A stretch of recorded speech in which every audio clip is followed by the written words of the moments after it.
What's up, guys? Welcome back to Ace of Hearts, a podcast for allo romantic asexuals. And I know y'all want the deets. So probably everybody is thinking, well, how did you meet? You disappeared, you had a relationship, you popped back in here to be like, by the way, guys, I had a relationship. Like, what the fuck happened? I know everybody's like probably asking that.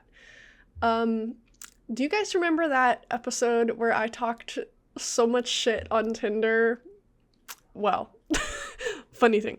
No, so I had a Hinge profile and I had a Bumble profile, and I was not having any luck with those. Like, I was getting like maybe a like a week, and I was sending out the maximum amount of likes each day, wasn't getting any back. How asexual, loud and proud in my profile.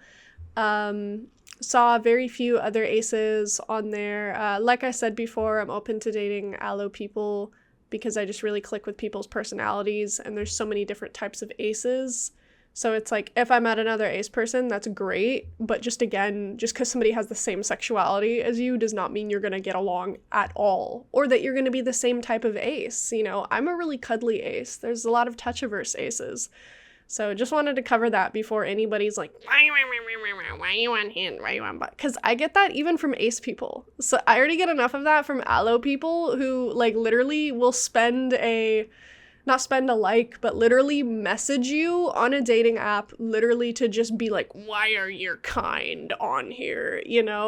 So it's like, it's funny to get that from, like, I understand getting it from allo people being like, why are you even here? But to get that from other ace people is like, come on, y'all. Let other people live. Anyways, rant over. So anyways, one of my best friends and the producer for Tracy, let's give her a hand, Justina Day Productions. We love her. She's the best. I've met her in college. We've worked together on like literally everything. And so she was like, maybe just try Tinder. And I was like, girl, that is a terrible idea. That is a battleground. That is not a safe place for ace people. I'm like, it's the hookup app. Why would I ever do that? And she was like, oh my God, just try it. She's like, I know people in my life who like are married or have had like serious relationships from Tinder. Like, not everybody on there is just there to hook up. She's like, it is the most popular app. It probably has like the most amount of users in LA. You'd probably have the best luck on there. Like, of course, you're going to get a bunch of like, people that want to hook up, but they'll see ace in your profile and they'll just like, not swipe with you. So I was like, okay, all right. And so I download it, and like literally, I shit you guys not, like the first message I get from the first person I matched with was nasty. They're like, oh, you're asexual? That's too bad because bleep, bleep, bleep, bleep. And we were like, oh, ew, blocked. And then literally the second or third person I matched with, I'm not even kidding you guys, was my then boyfriend. Like, it's crazy. Like, it was like we were on at the exact same time. Like, as soon as I made my account, he was like, oh, what's up? And so we matched and we talked about like music and stuff. And then he was like, by the way, like, he's like, I Googled asexual, because I saw it in your bio, but like, what does it mean like for you? He's like, because I'm gathering that it's like there's different ways of being like asexual. Like, what does it mean to you? And so I explained it to him, and I was like, I like touch-centered affection and things like that, but I just, at this time don't have any sexual attraction. And he was like, oh, okay, like, I don't feel like I need that in my life right now, and, like, I want to continue talking to you. And it was really cool, because, like, from experience, like, that's the point in the conversation where after you say that, where, a good amount of people are like, okay, like, that's really cool for you, but, like, that's not my jam, but thanks for educating me, peace out, And so he was like, okay, like, awesome. And then we kept talking, and I was like, oh, all right. And then we had, like, honestly, the best first date. We went to an arcade. It was super fun. I'm really fucking competitive. I don't know if you guys have gathered that, but I'm really competitive. So that was a lot of fun.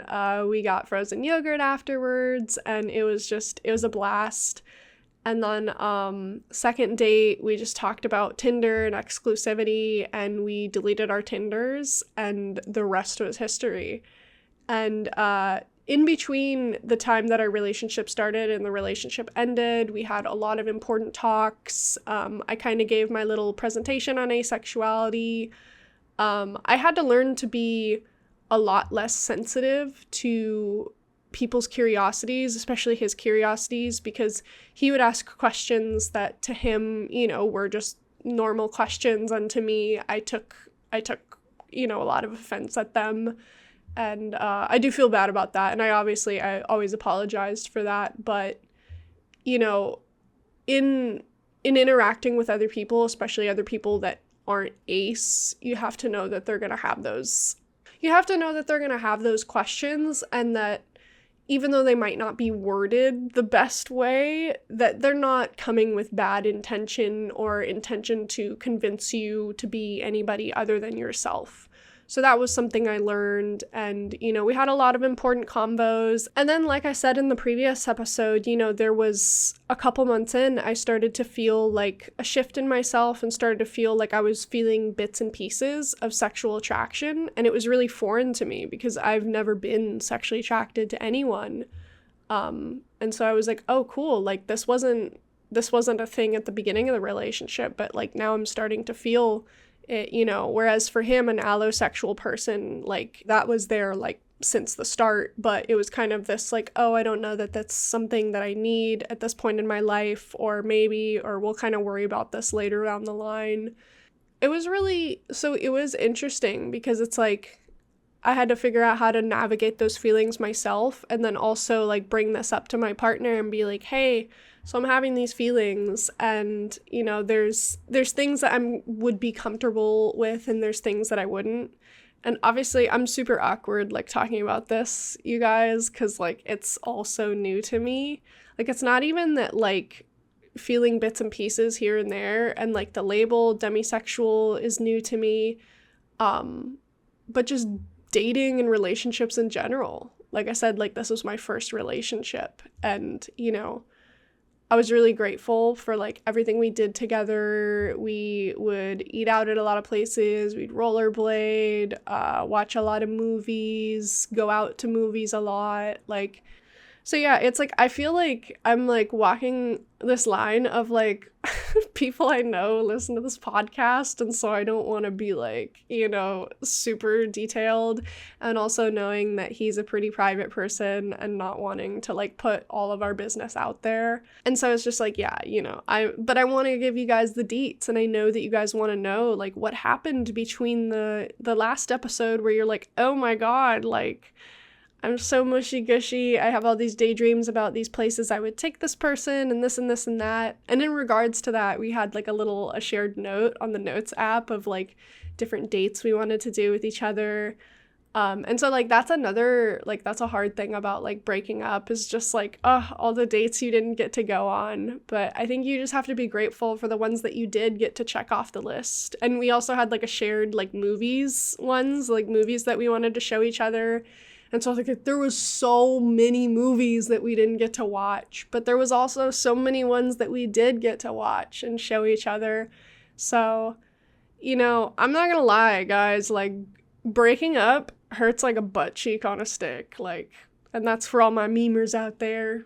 Mother trucker, dude, that hurt like a butt cheek on a stick. So yeah, no, I'm not gonna front. It really does hurt, but it's also like you have to be grateful that it happened. And so it was like this thing, like you've wished for it so long, and you finally have it, and you're like, wow, this is like as wonderful, if not more wonderful than I thought it would be.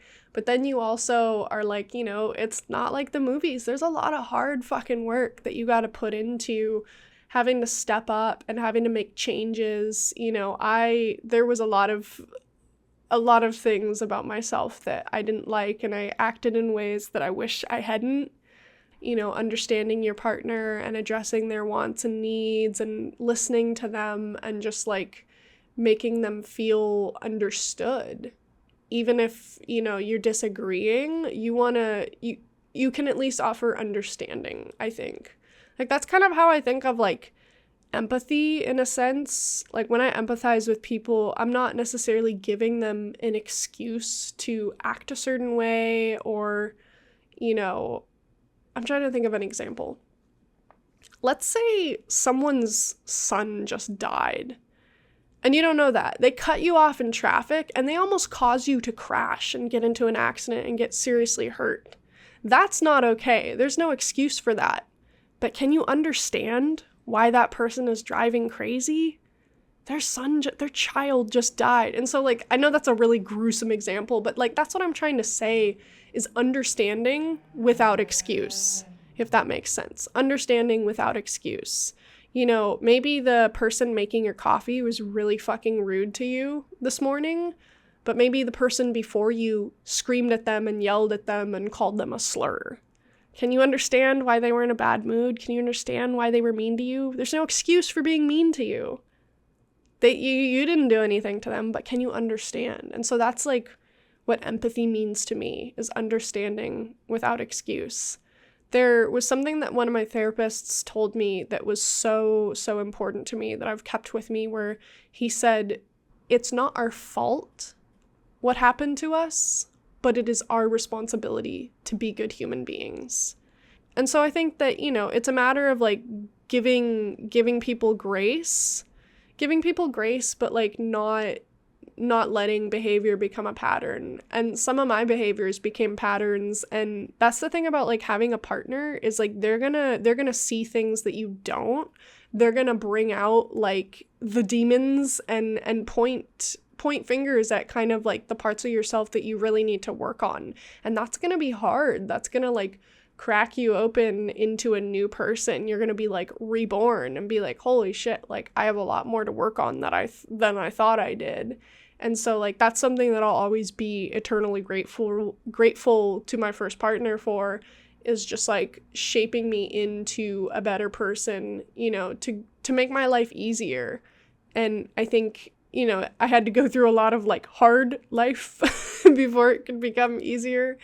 But that's something, you know, that I'll never be able to thank him enough for. It's just like all the lessons I learned, not just relationship lessons, but just like life lessons. And I couldn't put it into words. Like if I tried, it's just like, if you would just have to like live inside my mind and then just see and be like, oh, okay, damn, that's dope as fuck. What a real one, you know, like, so it's not something that can be put into words, but just like, he really helped me just like become a person that I've always wanted to be, and like push me to be my best, and, you know, rightfully like call out bad habits and bad traits. And it's really hard to not take those things as attacks, but you got to do it, and you got to do it to the other person too. And it's hard work. So at the end of the day, it didn't work out, and like, yeah, that sucks, because this is a person that I will always love. Like, I don't, you know, does anybody ever stop loving their first love?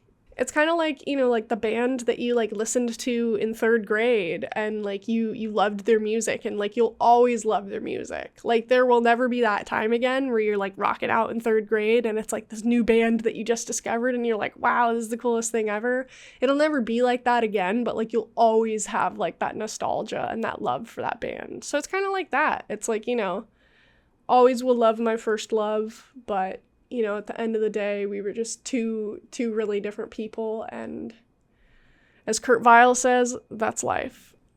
But yeah, so I just wanted to give you guys like some insight, because I know I only like just really like brushed upon it, but like again, it's like that balance of like, you know, people that I know in real life listen to this podcast, so I don't want to put like too much out there, you know, like, because there's a difference between like strangers on the internet, they're like, oh cool, like love these stories, and it's like, I don't want, the stories that I would tell you guys are quite different from the stories I might tell people I know in real life. But anyway, and then also just being respectful to the other party of like, you know, there was another person in this relationship, like, yeah, I have like my stories to tell, but I don't want to put all of our business out there. But yeah, no, it was a really eye-opening experience, because like I feel like on the podcast I like daydreamed about like all the mushy-gushy head in the clouds, flowers, poems, chocolates type of things, and then there's that flip side of like you gotta put in a lot of fucking work. You gotta really, you gotta work on yourself. You gotta help them work on themselves. You gotta be the bad guy sometimes. You gotta be devil's advocate. You gotta butt heads sometimes. Hopefully not all the time, but like, it was incredible and magical. And like I said in the previous episode, like there wasn't a day where I woke up and I was like, wow, like I'm so grateful for this. Like I would take walks every day and I would just think like, I'm appreciating this moment right now because it will not always be like this. Because in my head, I was like, one day I won't be with this person, and one day I won't be working on this feature documentary, and one day, my family members won't still be here. So it's like in that moment, I would like appreciated like everything that I had in my life, and I would just think about that every day. And that relationship was a big part of that, where I was like, things won't always be like this. One of us won't always be healthy, or one of us won't always be together with and just different things. And so like every single day, I was like, man, this is so unbelievable. And so it's like, that's kind of, looking back, like after the breakup, that's like something I can say is that just like every single day on my walk, I appreciated it. I was like, wow, I'm so grateful for this person. I'm so fucking lucky. I'm so happy. And I'm making a mental note of this right now, and so I can look back and say like, I never took that shit for granted, but So with that being said, I think we need some breakup jams on here. And so I think it's really cool. Like you guys have been along for like me, like daydreaming about like, like what my first relationship will be like, to like me actually having it and realizing like, wow, this is like a lot harder than I thought, not like harder, but like there's a boomerang side to all of those daydreams and all of those things. Like you really need to upkeep yourself and the relationship and really work hard at it. There's a line from an Editor's song. I'm trying to remember what it is. And yes, this is indeed one of the songs that I would jam out to in 3rd grade, that I still do. Fucking like 20 years almost 20 years later. That's insane. What is it? I have this terrible brain fog still, guys. So it's something along the lines of it breaks if you don't try. Which is, I really love that because it's a simple line. It sounds like common sense, like, well, duh, it breaks if you don't try. But like the usage of the word break, because people associate break with if you're trying something, like let's say you're trying to put a table from IKEA together, and you're trying to put piece in and you're trying too hard and the table leg breaks. Like it breaks because you're trying too hard. And so that's what I like about this line, is they're actually like, no, it breaks if you don't try. But maybe they meant it in a different way. Maybe I'm just reading too much into the lyrics. I don't know. Anyways, so a song that really, really helped me before, during, and after the breakup, it's called I Don't Think I Can Handle This Alone, and it's by Crystal Angel, also known as Pino the Angel. I hope I'm saying that right. It could be Pinot the Angel, I don't know. Anyways, it's just really, it's indescribable. It's like it's cinematic. That's what it sounds like to me. And I listened to it like every single day, and it's called I Don't Think I Can Handle This Alone, because that's what I thought at the time. And here I am, handling this alone.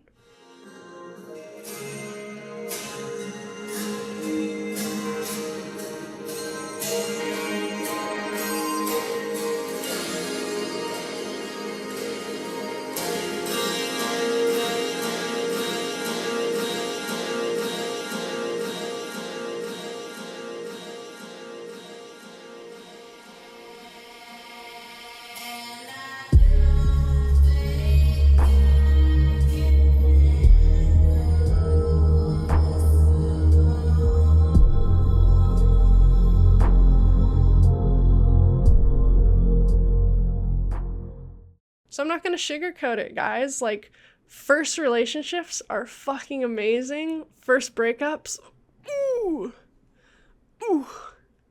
right in the heart.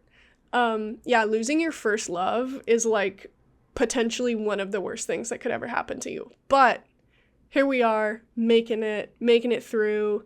I'm not gonna be like, yeah, like, it doesn't even matter. I never even cared anyway. Y'all, I put my whole fucking heart into that shit. So don't even come with that, you know. We out here with our hearts on our sleeves. That's what Ace of Hearts is all about.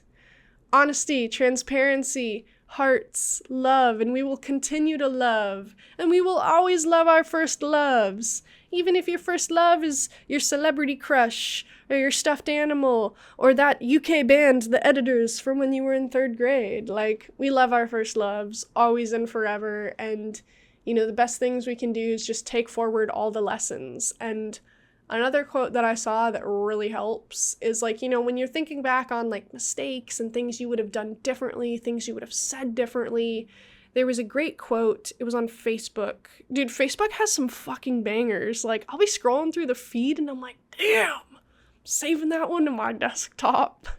How did it go? Why, you know, I always do this to myself where I'm like, there's this great quote, and I go off on a different tangent, like, oh, Facebook, and then I'm like, oh shit, what was the fucking quote? Oh yeah, it was like, I cannot punish myself in any way that will unmake the past. And I really want you guys to hear that. Don't blame yourselves for you can't go back. You can't go back. You can only go forward. You can only make changes and go forward and make the future different. You can't make the past different. That's life.